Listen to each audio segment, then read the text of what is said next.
We are approaching the season of sacrifice, and I hope from next week everybody knows that time is changed. It's the first week of starting at 12:30. Probably some people miss the time. We have to start from sacrifice of time. In this weekend on Sunday, in this country there is an occasion of Veterans Day,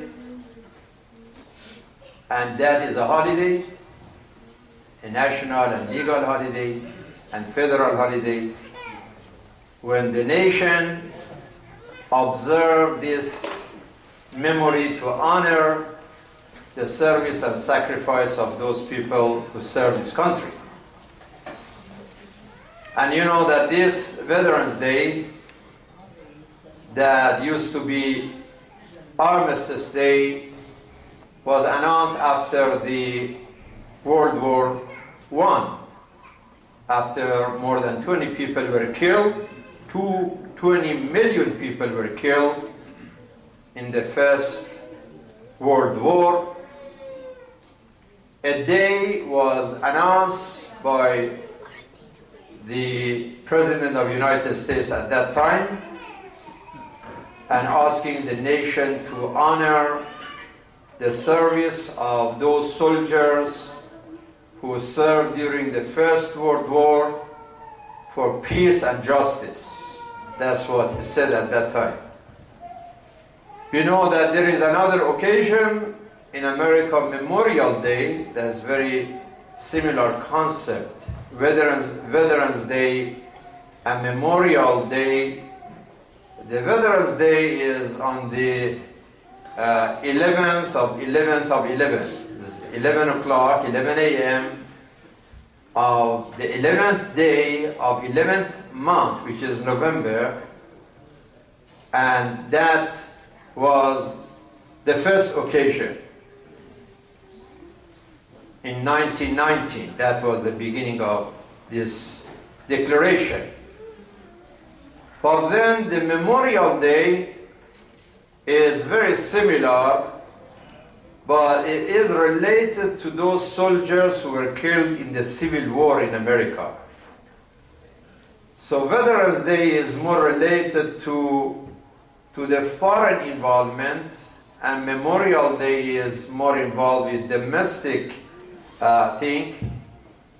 But both of them are to honor the service of those people who either gave up their lives during the wars, or they served but they didn't die. Still they are there, the old soldiers and old people who were involved in the past. So when we read about Memorial Day and Veterans Day, and we read about the concept of sacrifice, we remember that in Islam, sacrifice concept did not start in 1990. It started from almost 7th century, 1400 years ago. And this started from the Holy Prophet, peace be upon him, when he said, "Ma udhiya nabiyyun bimithli ma udhit."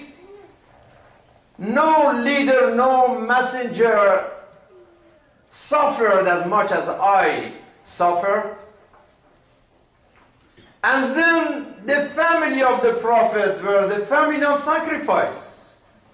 And this is my discussion for today, because we are approaching the season of sacrifice, which is Ashura. Next to the Prophet we see Sayyidah Khadija alayha salam. This lady of light who sacrificed her health, her wealth, her time, her talent for the sake of supporting her husband. Her leader, the Messenger of Allah. That the Prophet said, "Wallah, قد آمنت بي إذ كفر بي الناس وصدقتني إذ كذبني الناس وواستني بمالها إذ حرمني الناس ورزقنا الله أولادها." She was the first one who stood there and supported me when everybody else denied and attacked me. With her words, with her wealth, with her energy, she sacrificed. Another member of this family, next to Sayyidah Khadija, the sacrifice of Imam Ali alayhi salam. وَإِذْ يَمْكُرْ بِكَ الَّذِينَ كَفَرُوا لِيُثْبِتُوكَ أَوْ يَقْتُلُوكَ أَوْ يُخْرِجُوكَ. Allah informed His messenger that they are plotting to kill you or slave you or force you out of this area. There is a big conspiracy. And the Prophet had to do something, had to escape from that conspiracy. But he needed one person who was ready to sacrifice his life to stay in the house, to buy more time, to confuse the enemy, and to save the soul of Rasulullah, peace be upon him. And it was no one else except the man whose Quranic verse admired his sacrifice when Allah subhanahu wa ta'ala says, وَمِنَ النَّاسِ مَنْ يَشْرِي نَفْسَهُ ابْتِغَاءَ مَرْضَاتِ اللَّهِ.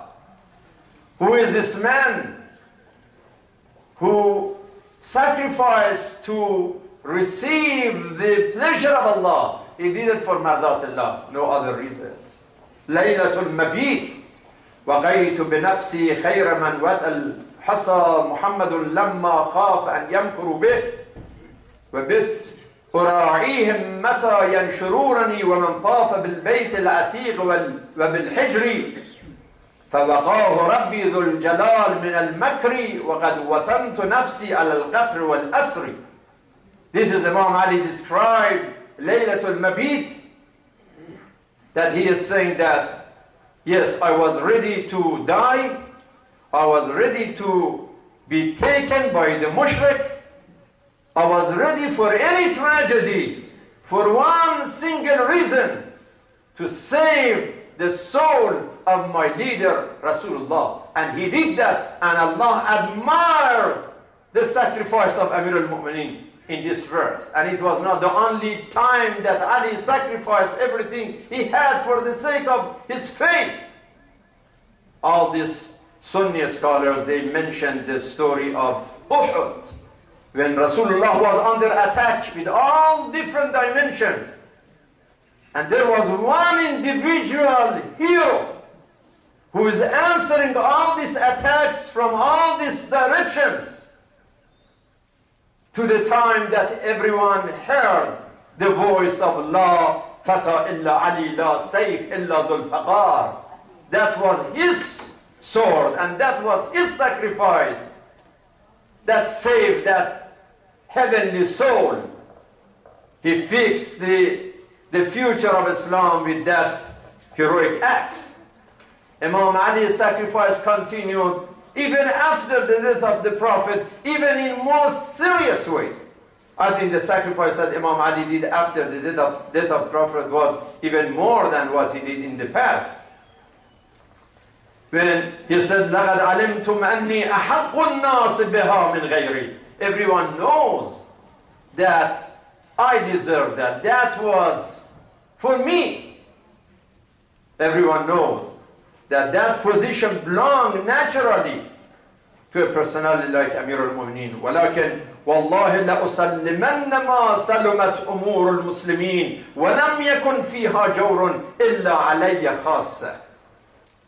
I was ready to give up my right not to fight, not to make a coup d'etat, not to complain, not to curse, not to make a problem in the community of Islam, if only Ali is going to be victim of injustice. If it is only me who is suffer, it's fine. What I care is the community and my faith. If I can save the unity of the community and the faith of Islam, then that is my goal. Even if I have to suffer, I'm not going to make a difficulty in the community of Islam. This is sacrifice of Imam Ali. Next to him, the sacrifice of his wife, Sayyidah Fatima. How many times we heard that in their wedding night? The only time that happened in history of humanity that the arus is going to the wedding ceremony to her husband's house, and she has the best wedding dress on her, and all of a sudden she sees a person who is poor and in desperate need of clothes, and Fatima gives up her wedding dressing to somebody in need. How this sacrifice can be justified in a normal way? Who would do such a thing on such a night and such a situation? This is sacrifice of Sayyidah Fatima, that she spends time till the Fajr and keeps praying and praying and praying for the neighbors and neighbors and neighbors. And when her son asks, Ya Ummah, what about us? What about yourself? You're praying just for the neighbors. Says, Ya Bunayya, al-jar thumma dar. She is sacrificing everything for the sake of truth. And Allah sent that single chapter, Surah An-Nas, to admire the sacrifice of this family. When they made nadr, when Hassan were sick, Hassan and Hussein were sick, and they made the nadr that, inshallah, you know, we make 3 days of fasting, لِشِفَاءِ الْحَسَنِ وَالْحُسَيْنِ. And they started that fast, the siyam, يُوفُونَ بِالنَّذْرِ وَيَخَافُونَ يَوْمًا كَانَ شَرُّهُ مُسْتَطِيرًا وَيُطْعِمُونَ الطَّعَامَ عَلَى حُبِّهِ مِسْكِينًا وَيَتِيمًا وَأَسِيرًا إِنَّمَا نُطْعِمُكُمْ لِوَجْهِ اللَّهِ لَا نُرِيدُ مِنْكُمْ جَزَاءً وَلَا شُكُورًا. Subhanallah. This sacrifice is with sincerity. It is about wajhullah, sibghatullah, mardatullah, sabilullah. Everything is about Allah. Al-ikhlas fil fikr, al-ikhlas fil kalam, al-ikhlas fil amal, al-ikhlas fil ibadah, al-ikhlas fil tawbah, al-ikhlas fil wilaya, al-ikhlas fi kulli shay. They are sincere in their intention, sincere in their expression, sincere in their actions, sincere in their struggles. And Allah says, Inna hada kana lakum jaza'an wa kana sa'yukum mashkura. Allah says, I appreciate your sincerity. I appreciate your sacrifice. So I started from talking about Veterans Day and Memorial Days of the concept of sacrifice, which is a new concept, started from 19th and 20th century. But the sacrifice in Islam started from 7th century with the Prophet himself, and then Ali, and then Fatima, and then the whole family. And then as we approach the occasion of Ashura, we see the sacrifice in its highest level possible. And inshallah, every night in Ashura, we are going to come here to learn a new lesson about sacrifice. Because Ashura means sacrifice. Karbala, 2 words. Karb, bala. Karb means huzn, means sadness, unhappiness. And bala means test and trial. Karbala means a time of test, of going through huzn and going through sadness and unhappiness and miserable situation, and to pass that test of sacrifice. That is what Karbala means. And it's amazing. You know, when you hear about Abbas ibn Ali alayhim as-salam, after passing a few days of terrible thirst, now he reaches the water in Al-Qab, and he's so thirsty, and it's absolutely okay for him to drink some water to help him to take this water to the Atshan. But then we read in the history, فَذَكَرَ عَتَشَ الْحُسَيْنِ. Look at sacrifice. He remembered that while Hussein is thirsty, how can I drink water? And it's not about Abbas. Every individual, man and woman on Karbala, they did this sacrifice. When Imam Hussein is praying on the day of Ashura, Salatul Khawf, only 2 rakats. And there are certain individuals, they are standing in front of the Imam. One of them is Sa'id ibn Abdullah. And Sa'id is under attack. By the time that the prayer is over, Sa'id is on the ground. He is dying. When Imam Hussein alayhi salam is coming to show that at-talattu and mercy and love, Sa'id ibn Abdullah is saying, Ya Abu Abdullah, awafaytu? Did I do my duty? Because still I think I'm guilty. I didn't do enough. Naam, wafayta. Wafayta ya Sa'id. You did it. You sacrificed. Allah bless you. You did your duty. When Muslim ibn Awsaja, he is dying. And in the last moment he sees his brother, his friend, Habib ibn Madahir. He comes to him. And what is your advice? My advice, then don't leave this man. Support him and help him and be with him till the last moment of your life and do whatever you could and sacrifice whatever you have to support him. This is, brothers and sisters, why we cry for Imam Hussein. Why we cry for Imam? We don't know him. It was 1400 years ago. We never saw him. We cry and we gather and we honor and we appreciate all for one thing, that Imam Hussein and his family and his disciples, they sacrificed everything they had for truth, for justice, for dignity, for Allah. Sibghat Allah, Wajhullah, Sabilullah, Mardatullah. It's everything is about Allah. It's not about themselves. So if we go and we cry for Imam Hussein, that, oh Imam Hussein, I love you because you sacrificed, but I'm not a person who ever ready to sacrifice anything, then we are fooling ourselves. If I'm talking about Imam Hussein and I'm crying for Imam Hussein, because تضحيته وفدائه ووفائه في سبيل الله. But when it comes to me, it's only me. Me, myself, I, my house, my car, my furniture, my refrigerator, my food, my fruit, my son, my village, my position, my prestige. It's everything is about me and nothing else. So I'm not worshipping Allah, I'm worshipping myself. I'm not crying for Imam Hussein, because Hussein is about sacrifice. What if I'm about selfishness? It doesn't match.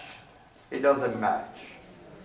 Allah is saying in the Quran that if all you think is about you, your family ties, your tribal ties, your trade ties, your business and your residence, then you are not on the right road. Though you won't reach the final destination and the purpose of this life. It says it very clearly, Quran. قل إن كان آباؤكم وأبناؤكم وإخوانكم وأزواجكم وعشيرتكم وأموال اقترفتموها وتجارة تخشون كسادها ومساكن ترضونها أحب إليكم من الله ورسوله وجهاد في سبيله فتربصوا حتى يأتي الله بأمره والله لا يهدي القوم الفاسقين. If all is about me, my trade, my business, my ashira, my tribes, it's not about my duty, it's not about my responsibility, it's not about my Lord, it's not about my leader Rasulullah, then Allah says that you are in a wrong direction. This is the lesson that we learn from Ashura, the lesson of sacrifice. If you say Imam Hussein, but then in reality, وَتُحِبُّونَ الْمَالَ حُبًّا جَمًّا, you are just sacrificing whatever just in our passion and attachment for the material. يَمْنَعُونَ الْمَعُونَ. We don't care about others. We don't care about humanity. We care about our shuh. فإنه دعا الذين من قبلكم حتى سفكوا دماءهم قطعوا أرحامهم استحلوا محارمهم. This greed, this selfishness, this me, myself, caused so many tragedy in human history. Caused war and violence and destruction and death and mess in mujtama'at, in humanity, because people were obeying their ego. They were not obeying Allah. And that is the whole point of Ashura. The lesson of Ashura is to say no to your ego and say yes to your conscience, to truth, to whatever Allah says, to His pure teachings. That is the purpose that we are coming in Ashura. And brothers and sisters, Ashura sacrifice is a continuity of something that started from Adam and Nuh and Abraham and Moses and Jesus and Muhammad and Ali and Ahlul Bayt. This is the continuity of that path of salvation that goes through sacrifice in human history. And sacrifice is based on love and based on faith. Sometimes things may not sound rational, because they are above rationality, not that they are against rationality, they are above rationality. And sacrifice, al-ithar, يُؤْثِرُونَ عَلَىٰ أَنفُسِهِمْ وَلَوْ كَانَ بِهِمْ خَصَاصَةٌ, is based on love. Yes. And through this, Imam Hussein, through this tadhiyah, he created so much awareness. He created so much enthusiasm, so much resistance against oppression and injustice in history. It happened through that. And I hope that as we are getting ready, inshallah, this week to start the Ashura every night here at the House of Wisdom and other Majalis al-Azab fi kulli makan, we are ready, really ready to learn something about the heart of the matter of Karbala, and that is sacrifice. How can we do this? In our family relationship, husband and wife, parents and children, neighbors, relatives, friends, communities, the world. Because all these problems start from ego in the world, selfishness in the world.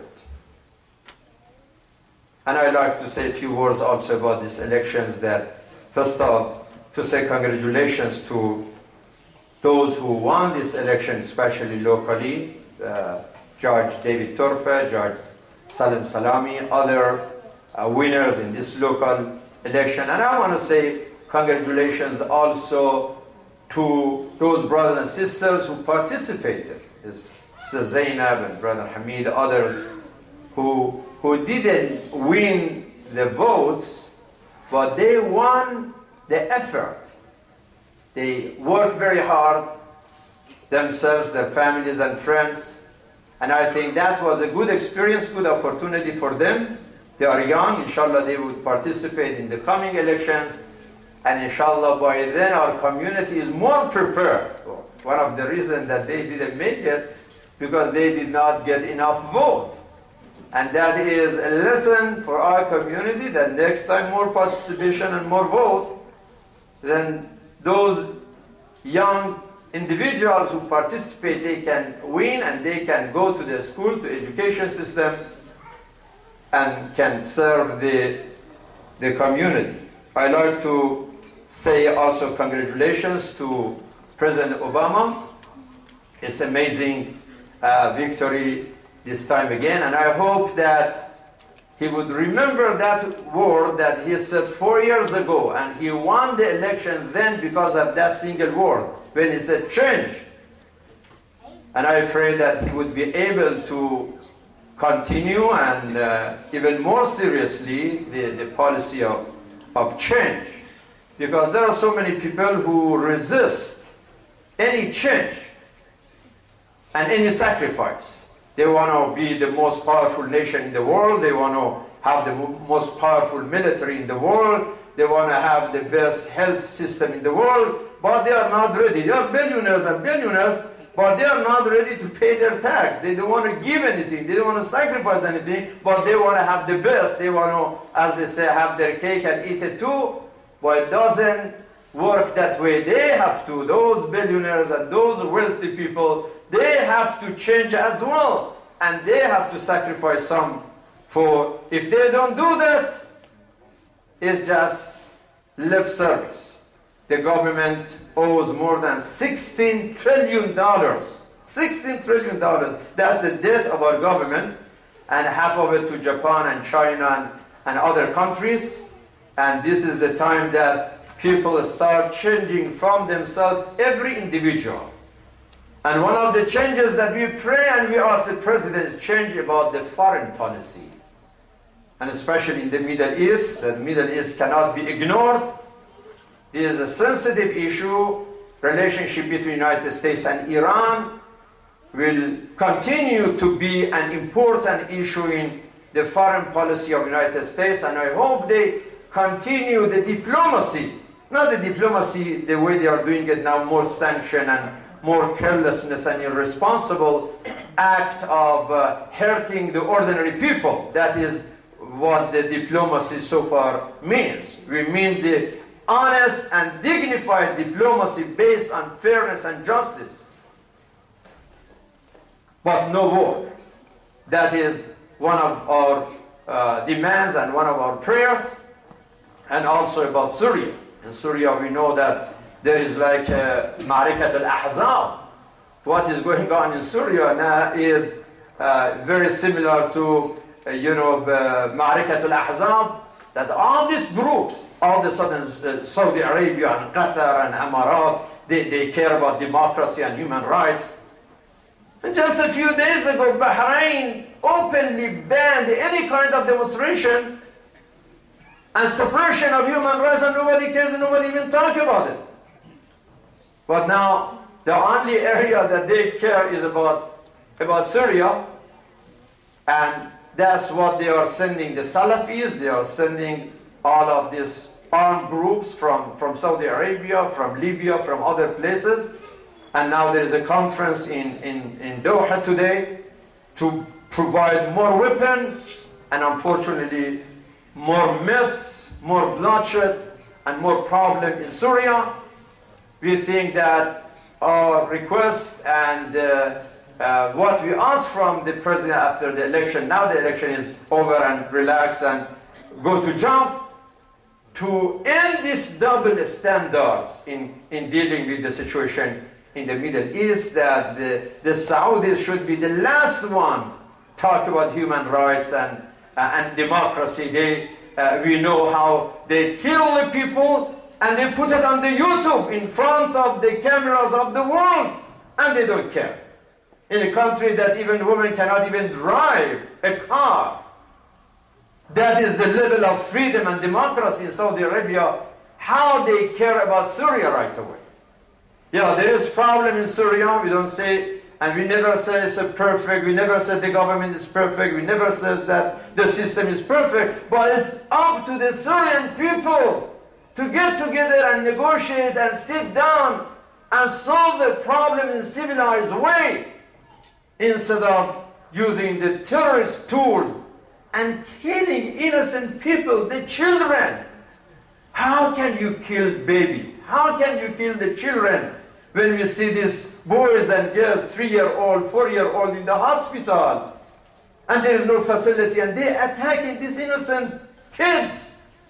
There is no justification for this tragedy that's going on, and we hope that the president change this double standard about Syria and let the Syrians, through negotiation, solve their problems and use democratic way to fix their problems, rather than using weapons and destroying their country, destroying their houses, destroying their lives, destroying men, women, and children. And we hope that he can do this. But brothers and sisters, politicians do their job. We as people have to do our job and our duty. And number one duty of each and every one of us is to fight this ignorance. Ignorance exists. This is why Islamophobia exists. Ignorance exists. This is why we have Wahhabi and Salafi. Here we deal with Islamophobia because of ignorance. I have said this in the past. We go to Saudi Arabia, we deal with this extremism because of ignorance. And this is why tonight we have here at 6:30 inviting Muslim and non-Muslims. Many non-Muslims are going to come. We are going to have a dinner. For those of you who already got a ticket, that's free. But tickets required and no children, please. We want to come not just to eat, but to interact with non-Muslims. That is the reason we are bringing them here, that we communicate. And please, some of you who are interested in interpret, please come tonight and interact and talk and try to educate non-Muslims about Islam. Do it with love, do it with logic, do it with good interaction, and through our action. That is something that we are going to do. And inshallah on Sunday, again, it's about education, when we are inviting all the Hujjaj. And please, if you were in Hajj, or if you know people, your family and friends who were in Hajj, every Hajj is invited for the breakfast on Sunday at 11 o'clock. And we like to hear from Hujjaj some words of experience and observation that they can share with other people who didn't make it this year or who never had the experience of the Hajj. And as I mentioned, inshallah, soon, few nights, we are going to start the Ashura program and be in touch to get the times and the details. Assalamu alaykum ya Aba Abdullah wa ala al-arwah allati hallat bi fina'ik. Alaykum minni salamullah abadan ma baqitu wa baqiya al-layl wa al-nahar wa la ja'alahu Allah akhir al-ahd minni min ziyaratikum. السلام على الحسين وعلى علي بن الحسين وعلى أولاد الحسين وعلى أصحاب الحسين. بسم الله.